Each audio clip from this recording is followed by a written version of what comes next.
फतेहपुर के प्रतिष्ठित समाजसेवी व कृषि क्षेत्र के अपार ज्ञानवर्धक किसान अशोक तपस्वी ने अनोखी पहल की शुरुआत की है, जिन्होंने लगभग 12 वर्ष पूर्व प्रयोग के तौर पर प्राकृतिक सिंदूर की आधुनिक खेती कर प्रयोग करने का फैसला किया। अशोक तपस्वी ने बताया कि पुणे महाराष्ट्र से आकर अपने पैतृक गाँव में लगभग 100 एकड़ बंजर जमीन को जैविक तकनीकी के द्वारा उपजाऊ बनाया। अशोक तपस्वी ने बात करते हुए बताया कि लगभग 12 वर्ष पूर्व इस पौधे की जानकारी हुई थी जब वह पुणे महाराष्ट्र से अपने पैतृक गाँव फतेहपुर आ रहे थे। तभी रास्ते में मध्य प्रदेश के जंगल में सिंदूर का पौधा दिखाई दिया, जिसमें फल लगे थे। जहां उस पौधे से सिंदूर के कुछ फल तोड़कर बीज निकालकर हाथ में मसल कर देखा तो उन बीजों से कलर निकलने लगा, जो कि सिंदूर की भांति था। रिसर्च करने के उद्देश्य से उन फलों के बीज से 5-6 पौधे तैयार किए। जब उन्होंने इस बात की जानकारी, तब उन्हें इस बात की जानकारी नहीं थी कि सिंदूर का पौधा भी होता है। प्रयोग करने के बाद जब वह पूर्णतः जानकारी हुई तो आज सिंदूर के पौधे लगाकर सिंदूर की आधुनिक खेती करने का फैसला लिया और लाखों किसानों को रोजगार से जोड़ने का काम किया। किसान अशोक तपस्वी ने कहा कि इस समय सैकड़ों पौधा लगे हुए हैं कि जिले के छोटे बड़े किसानों के साथ मिलकर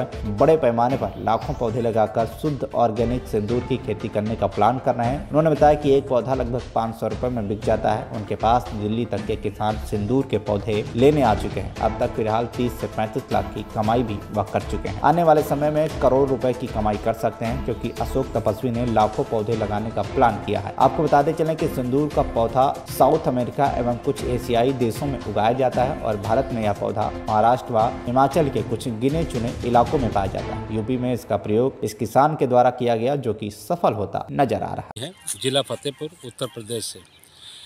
जैसे कि आपने देखा कि मेरा जो मदर प्लांट है, ये 12-13 वर्षों से मेरा रिसर्च चल रहा है इस पे, और अब जाकर मैंने इसको एक देखा होगा खेती की तरह इसको मैंने शुरुआत की है। जहाँ पर आप देखेंगे कि जहाँ पर इसका रोपण होगा वहीं पर सब्जी की खेती होगी नीचे। अब एक शुरुआत हो गई है।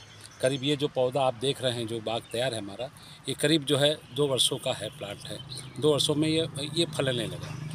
तो आज सिंदूर के नाम से जो चीज़ बिक रहा है वो लेट से बना हुआ है, वो बिक रहा है। आप कल्पना करिए कितना टन पर डे बिकता होगा आज हमारे देश में। तो आज एक बहुत सुंदर व्यवस्था है।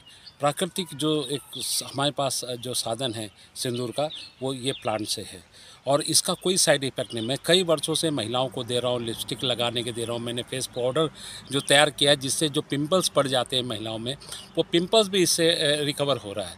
और जो आजकल जो सिंदूर लगाते बहुत से महिलाएं, उसकी देखा होगा स्किन में जो है सफ़ेदीपन आ रहा है और कई रिएक्शन हो रहा है। तो बहुत से महिलाओं ने इसको चाहा भी है और ये कहा है कि नहीं, इससे तो कभी हमें दिक्कत ही नहीं हो रही, ना बाल झड़ रहा है ना कुछ हो रहा है। तो ये बहुत बड़ी उपलब्धि है हमारे देश के लिए। इस साल आपने कितने पौधे लगाए हैं और ये पौधा लगभग कितने आपको एवरेज देता होगा? अभी जैसे कि देखिए, अभी एक शुरुआत है हमारी एवरेज की। अगर देखा जाए तो हमने एक स्कीम तैयार किया है किसानों के लिए, और ये 2 वर्षों का पुराना पौधा हो गया। मदर प्लांट हमारा रेडी है, उसी के सीड से हम ये लोग तैयार कर रहे हैं और हमारा अभी 1 लाख पौध तैयार करने का लक्ष्य है। अभी इसकी नर्सरी हम लोग शुरुआत करने जा रहे हैं। जैसे ही मौसम थोड़ा खुलता है तो हम इसकी शुरुआत कर देंगे। और सबसे बड़ी बात यह है कि जो सिंदूर का महत्व है हमारे जो वैदिक परंपरा के अनुसार, ये बहुत बड़ा महत्व है। मैं इस पर कई बार मैंने लोगों से चर्चा की है कि आखिर सिंदूर क्यों लगाया जाता है। तो इसका बहुत बड़ा वैदिक महत्व है।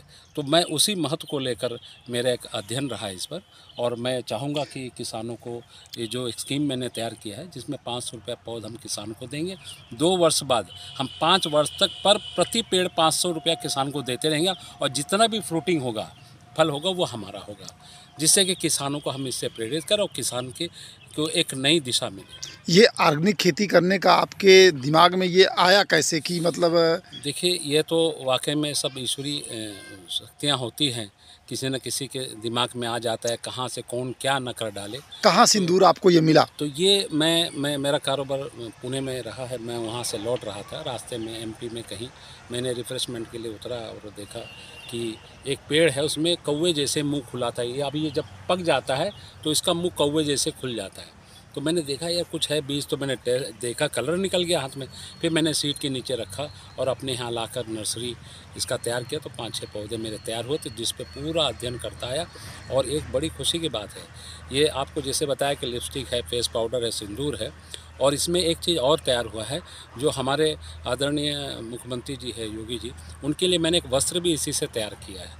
और ये बहुत बड़ी बात है। देखिए, पुराने संत अगर इसको पहनते रहेंगे तो फिर एक रिसर्च और मेरा स्टार्ट हुआ, वो है रेडिएशंस पर, कि रेडिएशन का क्या महत्व है, क्यों सिंदूर। जैसे अभी आप देखेंगे कि हम अगर मंदिर जाते हैं तो पूजा करके हम तिलक लगा के निकलते हैं, तो इसका महत्व ये है कि आपका रेडिएशन कुछ नहीं करेगा।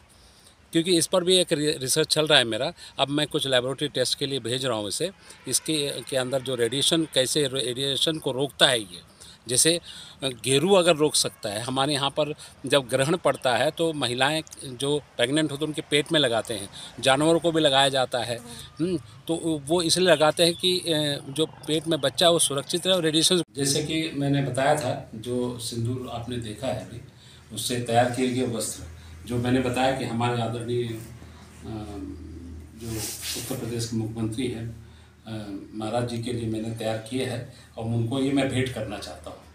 और ये भी बताना चाहूँगा उनसे कि जो भी वस्त्र वो आज पहन रहे हैं वो केमिकल से ट्रीटेड है, ये प्राकृतिक संसाधन से तैयार किया गया है। ये भी एक उपलब्धि है। और जैसे कि मैंने आपको बताया था कि देखिए, ये फेस पाउडर है, आप देख रहे होंगे ये फेस पाउडर देखिए। और ये फेस पाउडर जो मैंने बताया था कि जिससे कि ये देखिए, ये ग्लो आ जाता है। और जैसे बहुत से महिलाएं इसको इस्तेमाल कर रही हैं जिनको प्रॉब्लम है, और काफ़ी अच्छा फ़र्क आ जाता है। देख, वो केमिकल है, इसे भी देखेंगे आप। ये देखिए, ये है। फतेहपुर से पंकज पटेल की रिपोर्ट, TV1 इंडिया न्यूज़।